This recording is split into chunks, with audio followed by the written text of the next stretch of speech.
as you're awakening, many people at first have this binary experience. You're present when you're out in nature, or you're sitting quietly in your room, or you're meditating, then you're able to be present, be the presence. So the thinking mind subsides, although some thoughts may drift in and out, but primarily thinking subsides and awareness or presence, awareness is another word, right, arises. Thinking subsides, presence or awareness arises. And you can sense that, the reality of it. And it's beautiful.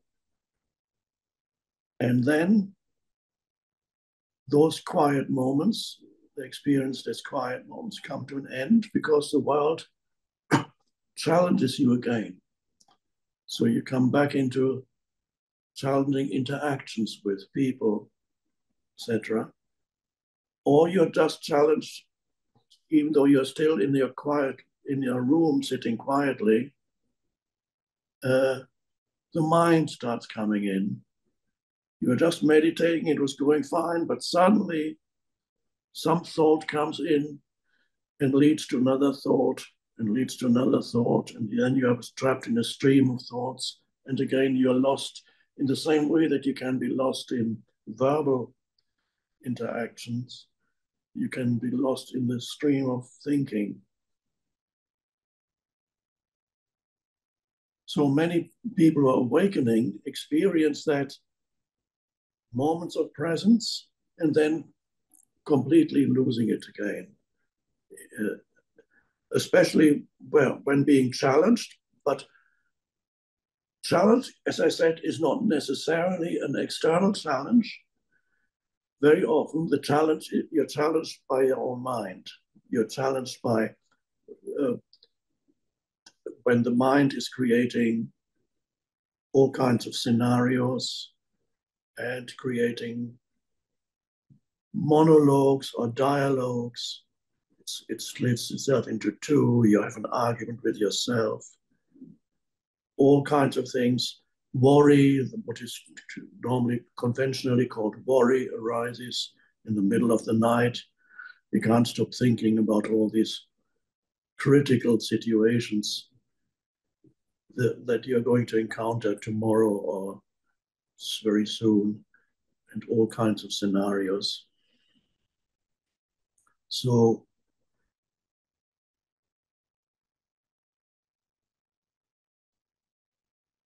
that the important work is to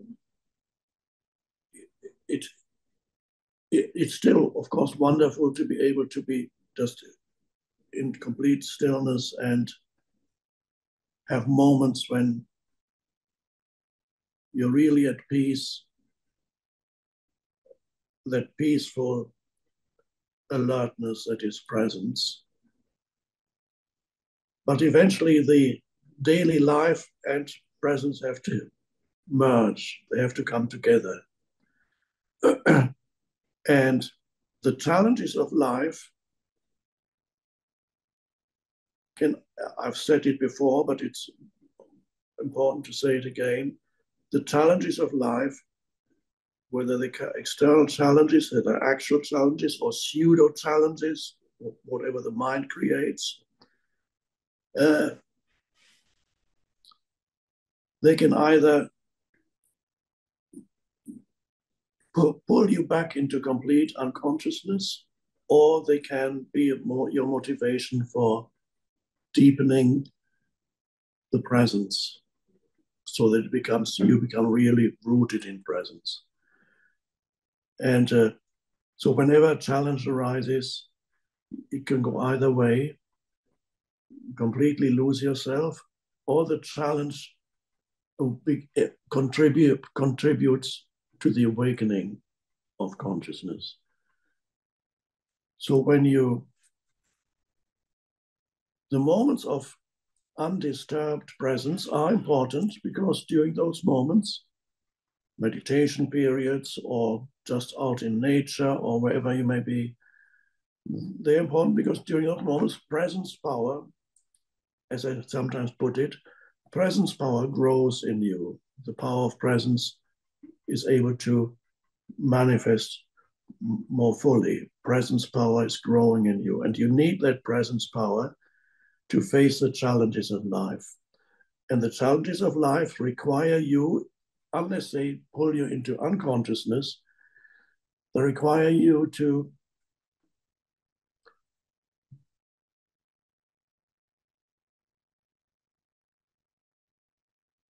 so to speak, to turn up the light as if it were a dimmer switch. And on the dimmer switch, you can turn up the light. And when you're being challenged, you have to turn up the light of presence. Let's say you're challenged by your own mind, as often the case.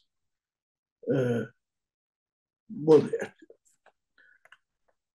ultimately, everything happens is a mental event, but there are certain external challenges that are real challenges, like I've lost my job, I've lost my home, my partner has left me, I'm running out of money, my health is deteriorating, whatever it may be, many kinds of challenges can come,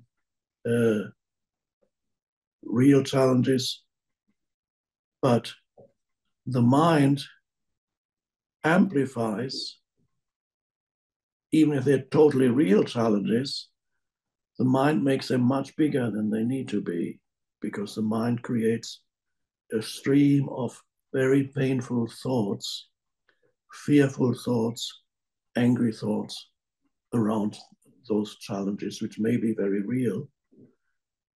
And then there are the imaginary mental challenges. I might lose my money. I might lose my job. Is my partner betraying me? What all kinds of things that you can come up with.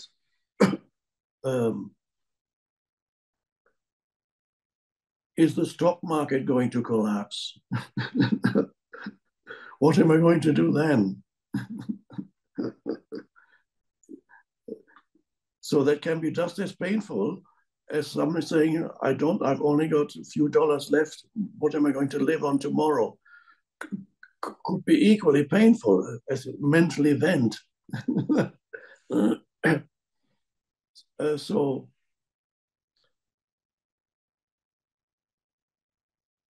the thing that saves you is knowing that you have lost yourself in the stream of mind.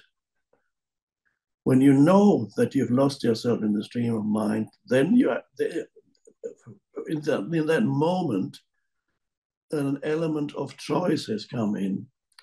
When you don't know it, you have no choice, because the thinking happens to you. You have no choice in the matter. It just happens to you. Thinking is actually you. The thoughts are using you. The thoughts are little energy fields that are using you, pretending to be you. This is why I've sometimes described them as parasitic entities, or these useless thoughts. They're like parasitic entities. They live in your mind, pretend to be you, and using all your consciousness. They're using up all that. They are parasites, mental parasites. And when you're totally in the grip of a mental parasite, choice just doesn't come in. You have no choice, because you are not even there. You have been replaced by the parasitic entities. So it sounds like science fiction. But that's how ultimately how it is. It is energetically. Choice comes in the moment you realize that this is what's happening to you, because then that realization comes from that which is behind the mind. There's a little bit of presence, and from there you can realize, oh, I'm completely lost in the mind. I'm completely lost. There it is.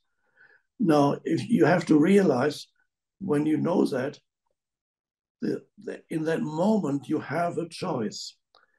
When you realize you've lost yourself, you have a choice and you're not completely lost anymore. But you have to know that, because if you don't realize that you now have a choice, then this moment will pass very quickly and you're back again in the stream of useless and ultimately destructive thinking. So realize that you have a choice in that moment. And your choice is to take your attention to, let's use the word, to reclaim consciousness from your mind, to take it back. And then you have to use something to help you as an anchor for presence.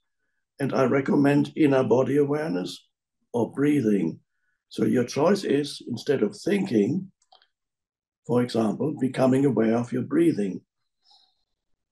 And then that can become one with becoming aware of the inner body. And when your attention moves into your breath and into the inner body, there's virtually nothing left for thinking. So you have reclaimed consciousness from these parasitic entities. You cannot fight the parasitic entities.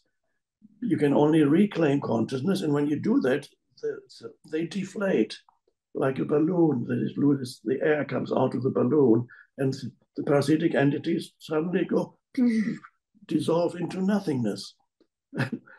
Ultimately, they were always nothingness, but now, so this is a miraculous process.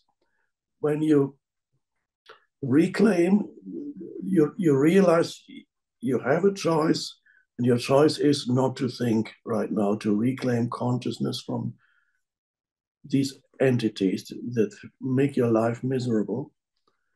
And suddenly you're present.